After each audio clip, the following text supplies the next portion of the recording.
안녕하세요. 공단기에서 국어를 강의하고 있는 이유진입니다. 자, 여러분 먼저 시험 보시느라고 정말 고생 많으셨습니다. 오늘은 제가 총평만 올리도록 하고요. 월요일 오전 라이브로 전체 문항에 대한 상세한 해설, 그래서 시험장에서 여러분들이 어떻게 풀었어야 되는지 이런 것들 쫙 보여드리고, 제가 실시간 시험장에서 어떻게 지문에다가 이렇게 정리를 하고 문제를 푸는지까지 보여드리고, 그 다음에 각 영역별로 공부법 또 알려드리고, 그리고 2026년 데뷔하시는 분들을 위해서 커리큘럼까지 소개를 해드릴 예정이니까 월요일 오전 10시 공단기 유튜브 채널에서 진행되는 라이브 많은 참여 부탁드립니다. 자, 그러면 오늘 간단한 총평 시작하도록 하겠습니다. 저는 이렇게 한 줄 총평을 했어요. 국어 공부를 제대로 한 사람은 생색이 나는 변별력을 제대로 갖춘 적절한 난도였다. 사실 국가직 시험 때는 공부를 열심히 하신 분들, 국어 공부 열심히 하신 분들 조금 허무하셨죠. 그래서 사실 생색이 덜 났는데 이번 지방직 국어는 난도를 적절히 정말 구현을 해서 사실 합격 이 순위권 안에 들어가는 친구들의 점수는 비슷할지 모르겠으나 쉽게 국가직에서 85점, 90점 맞으셨던 분들은 그 뒤로 방심하셨다면 이번에 80점대를 맞기 어려우셨을 수도 있겠다라는 생각이 듭니다. 자, 여기서 전체적인 난도 먼저 얘기를 해드릴게요. 먼저 국가직 9급에 비해서 신경향의 유형 비율도 좀 높았고요. 그리고 전반적으로 요런 유형들에 대한 난도도 높았습니다.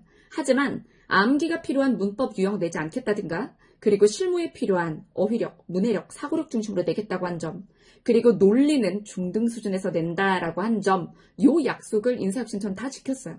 자, 그리고 꾸준한 정독이나 속독 훈련을 통해서 기본적인 유형 훈련을 지속하고, 그리고 난도도 좀 있고 질 좋은 모의고사를 훈련을 하신 분들은 이 논리 비판이나 의사소통 문제도 어렵지 않게 해결을 하셨을 거예요. 그래서 제 예상으로는 합격자 평균은 역시나 95일 거예요. 유형별로 이야기를 해볼게요. 국어학, 암기형의 문법 규정은 한 문제도 없었어요. 그러니까 문법 규정 따로 외우고 그럴 필요가 없다고. 그래서 국가직 때 14번 가지고도 여러분들이 진짜 말이 많았는데 그거 표준발음법 미리 외워가지고 푸는 문제 아니었거든요. 그래서 지문에 있는 정보를 얼마나 잘 활용하느냐, 이게 중요했던 문제 유형이었고, 그래서 이번에 국어학이라고 우리가 부를 만한 문제가 뭐 1번 그리고 3번 정도인데요. 이 1번 같은 경우도 국가직 때도 사실 틀린 사람들은 어휘 때문에 틀린 거예요. 수조 위탁 때문에. 이번에도 환급 환수, 결정색 기납부색, 이런 이 한자어를 못 읽어서 틀린 거거든요. 그러니까 실제로 공문서 고쳐쓰기에 대해서 통사론적인 부분도 나오지만 문장 구조, 하지만 그보다도 이 인사혁신처가 되게 심각하게 생각하고 있는 문제는 어휘력이라는 거야. 그래서 한자 어휘력 부분이 되게 중요하고, 그래서 제 이번에 2026년 커리에는 독해 알고리즘의 워크북에 보면 지문에 들어가는 상용 한자어들의 정보들이 다 들어있어요. 그래서 워크북을 보면 어휘 학습을 할 수 있게끔. 자, 그 다음에 여기서 우리가 지문형 문법으로 나온 3번 문제 얘기해 볼까요? 자, 이것도 기존 기조대로 푸는 사람들이 품사를 변별하려고 한 거야. 근데 이 문제 풀 때 사실 품사를 나누래요? 아니에요. 지문을 보고 이제 결국에 고르라고 한 건 동음 이의어 관계예요. 그러니까 품사를 가리라는 문제가 아니야. 사실 예문을 봤을 때 의미가 전혀 상관없는 예문을 고르면 되는 거였어요. 결국에 어휘죠. 그러니 사실 이 문제 되게 쉬운 건데 1번부터 3번을 보면서 여러분들이 품사를 나누려고 했기 때문에 시간을 지체하는 거예요. 그렇게 풀라는 문제는 이제 나오지 않거든 사실. 그래서 요 문제의 의도를 잘 보셨다면, 지문을 잘 읽었다면 결국에 동음 이의어 조건을 갖추면 되는 거네. 이렇게 해서 사례 추론형으로 푸시는 거였거든요. 그래서 여기서 괜히 품사 판단하려고 하면 시간 지체했을 것이다. 그 다음에 14번, 17번, 18번 요런 것처럼 언어학 제재가 확인 추론, 의사소통, 강화 약화 요런 식으로 출제가 된 것도 미리 문법 개념이 필요한 경우는 없었어요. 그냥 지문에 있는 정보를 활용해서 문제를 풀면 되는 독해 문제였습니다. 자, 그 다음에 논리 비판으로 가볼까요? 자, 명제 논리 3문제 나왔는데 두 문제, 이 앞에 있는 두 문제 같은 경우는 딱 대우, 드모르간, 선원지 속어 요것만 알면 다 풀려요. 그래서 요 정도도 만약에 기호를 못 세운다 그러면 아예 논리를 버린 케이스겠죠. 자, 그 다음에 19번은 나 논리 했는데 어려웠어 이런 사람들이 나올 거예요. 근데 그거 왜 그러냐면 너무 쉬운 교재를 풀어서 그래. 그러니까 사실 독해형으로도 논리 문제 낼 수 있다 그랬잖아요. 그래서 제가 백일기도 같은 경우나 요럴 때 제가 독해형의 문제도 많이 보여드렸는데 그 문제를 풀면서 명제를 여러분들이 뽑아낼 수 있어야 된다라고 제가 강조를 드렸거든요. 그러니 어려운 문제가 아니라 낯설 뿐이고 문장형으로 되어 있는 것을 명제로 뽑아서 역시나 기호로 이렇게 풀어서 하면 훨씬 더 명확한데 여러분들이 머리를 굴려가지고 풀려고 하니까 더 헷갈리는 거예요. 그래서 19번 이런 경우에는 사실 기계적으로 만든 단어만 바꿔서 만든 그런 기호를 거의 다 세워주는 명제 논리만 풀었다면 힘드셨겠죠. 네.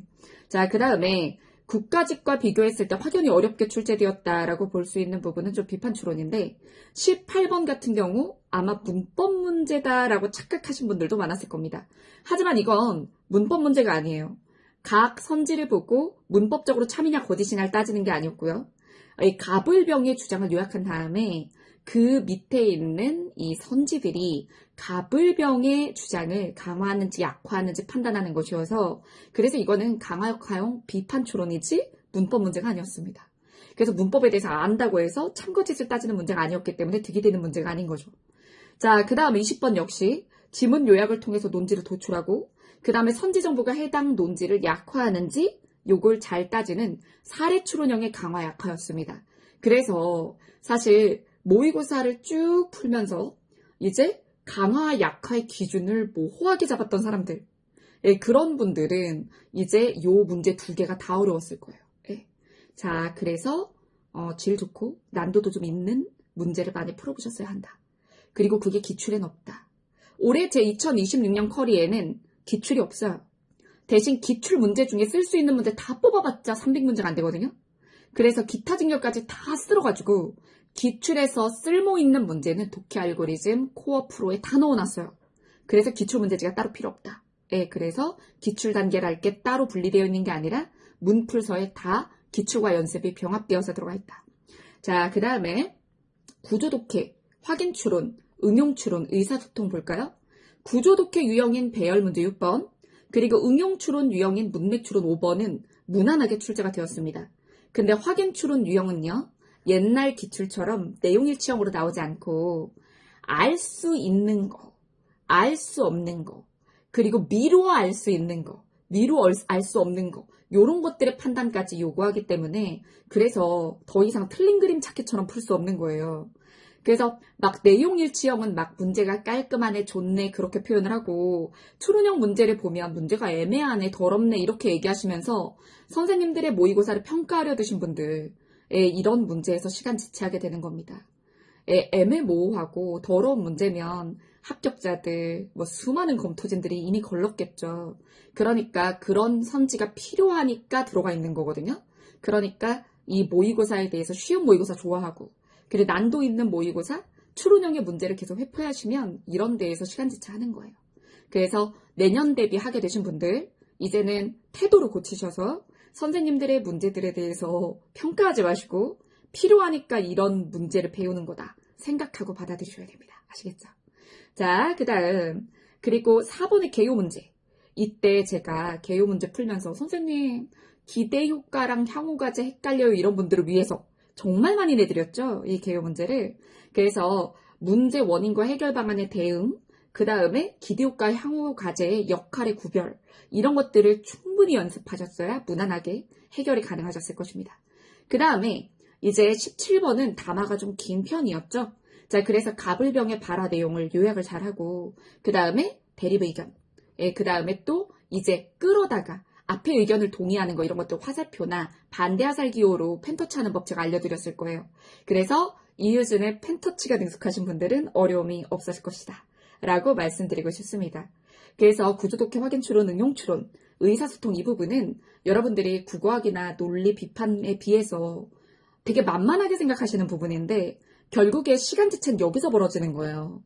그렇기 때문에 이제 독해 알고리즘의 프로 시리즈의 순서도 구조독해하고 그 다음에 확인 추론하고 그 다음에 응용 추론을 한 다음에 국어학과 논리 비판으로 넘어가는 거예요. 다 문제풀이도 유형별로 배워야 되는 순서가 있습니다. 그래서 제가 2026년 여러분들이 올해 국어 때문에 발목을 잡히셨다면 다시는 그런 일이 없도록 완벽한 커리를 준비해 놨으니까요. 자, 월요일 오전 10시. 이 20문제 어떻게 하면 만점이었을까? 어떻게 하면 25분 내 소화하고 만점이었을까를 확인하시고 그리고 나의 약점 파악하시고 그리고 커리큘럼까지 가져가세요. 월요일 오전 라이브에서 뵙도록 하겠습니다.